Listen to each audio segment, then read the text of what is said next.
সাংবাদিক যারা করে তারা আমাদের সব জিজ্ঞেস করছিল যে এই যে আপনারা তো বাংলা বাঁচাও বলছেন, বাংলাটা বাঁচবে কি করে, বাঁচাবেন কি করে? বাংলা তো মরে গেছে বুঝলাম, তৃণমূল বিজেপি বাংলার সাথে সর্বনাশ করে দিয়েছে বুঝতে পারলাম, বাংলাটা বাঁচাবেন কি করে? আমরা আজকে এখান থেকে যখন ফিরে যাব তখন বলবো এই যে আপনাদের বড় বাঁকড়া মাদ্রাসা আছে না, হাই মাদ্রাসা, জিতেছেন তো কিছুদিন আগে আপনি, তৃণমূলের এমএলএ বিনা মণ্ডল তার দল বল গুন্ডা সবকিছু নিয়ে এসেছিল না, ভয় দেখিয়েছিল। তৃণমূলের বিরুদ্ধে যারা কথা বলবে, লাল ঝান্ডা রাজনীতি যারা করবে, বিরোধী হয়ে যারা কথা বলবে, তাদের নাকি একদম ঘরে ঢুকিয়ে দেবে। আপনারা এই অঞ্চলের মানুষ গত দিনে দেখিয়ে দিয়েছেন যে লাল ঝান্ডা যদি রাস্তায় চলে আসে সব তৃণমূলকে আমরা ঘরে ঢুকিয়ে দেব, কেউ কোনো কিছু করতে পারবে না। সাধারণ মানুষ যখন রাস্তায় দাঁড়াবেন, সাধারণ গরিব খেটে খাওয়া শ্রমিক মানুষ তারা যখন রাস্তায় দাঁড়াবে, তখন কোনো তৃণমূলের গুন্ডা কোনো মস্তান তাদের কোনো কাজ হবে না।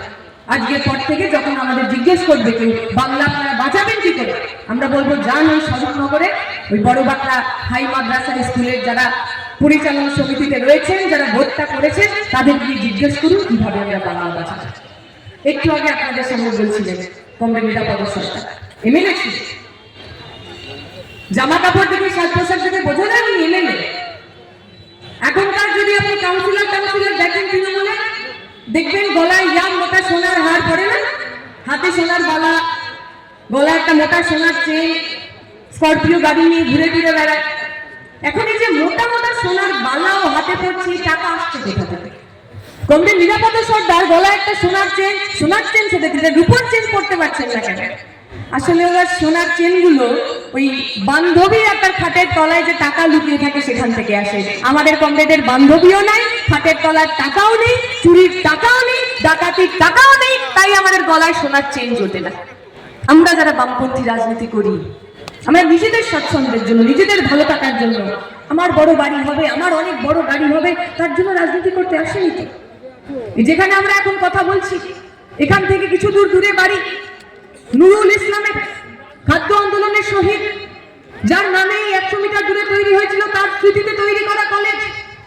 আজকে আমরা যখন এখানে দাঁড়িয়ে কথা বলছি, আজকের দিন 16ই ডিসেম্বর কমরেড স্বপন কোলের মৃত্যুদিন। কমরেড স্বপন কোলের শাহাদাত দিবস। কে ছিল স্বপন কোলে? ওই নুরুল ইসলামের মতোই গরিব সাধারণ খেটে খাওয়া পরিবারের সন্তান, আন্দুল কলেজে পড়তো হাওড়া। কলেজের ভিতরে গেছে সাধারণ ছেলে মেয়েদের জন্য পড়াশোনা, কম পয়সায় ভালো পড়াশোনা, তার জন্য এসএফআই এর কর্মী ছিল সে, নেতা ছিল সে, মা বাবার মুরত ছিল না ছেলেকে পড়াতে পারবে। সকালবেলা স্বপন কোলে লোকের বাড়িতে খবরের কাগজ দিত, খবরের কাগজ বিক্রি করে যে